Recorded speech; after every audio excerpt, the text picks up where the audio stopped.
I just don't understand the Herrera thing, only because it's you said the word, I didn't.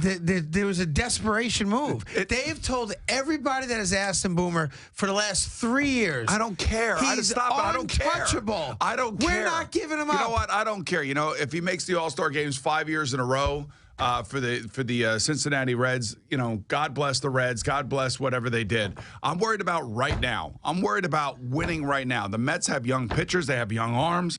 They have an investment in Cespedes. They brought Reyes back.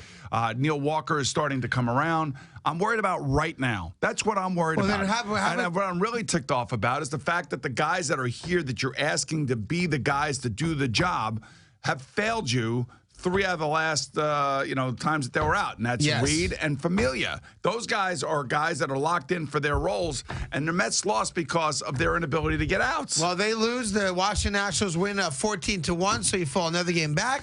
You lose ground in the wild card race as well. And now the question is, when Jay Bruce joins the Mets and Cespedes comes back, maybe today, maybe tomorrow, but this week they're claiming, is that the impetus? Is that the little spark plug that helps the Mets start winning some games? Because you're going to quickly run out of time. And then the next thing that's going to happen, to be fair, and you and I deal with this every year, football starts soon.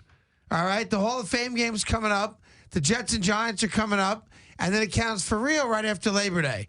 And if the Mets have not figured themselves out, and obviously you got a full month here before real football is being played, they're an afterthought.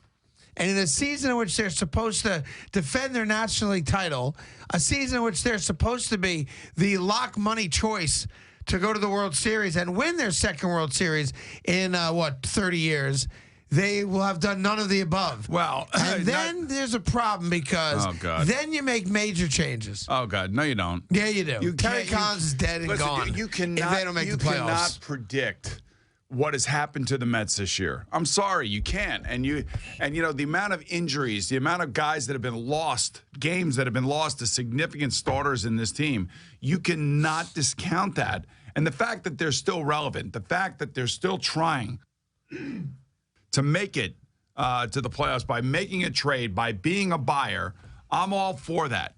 I am all for that. I'm just telling you, it is. It's. I know it's dark right now because of the way that they lost last night, the way that they lost two of the games to the Rockies. I know it's dark, but at the end, there's light. There's light at the end of the tunnel. That's why you make a trade. And I'm not going to sit here and just lambaste the Mets for getting rid of Dilson Herrera. Well, I'm sorry. You should.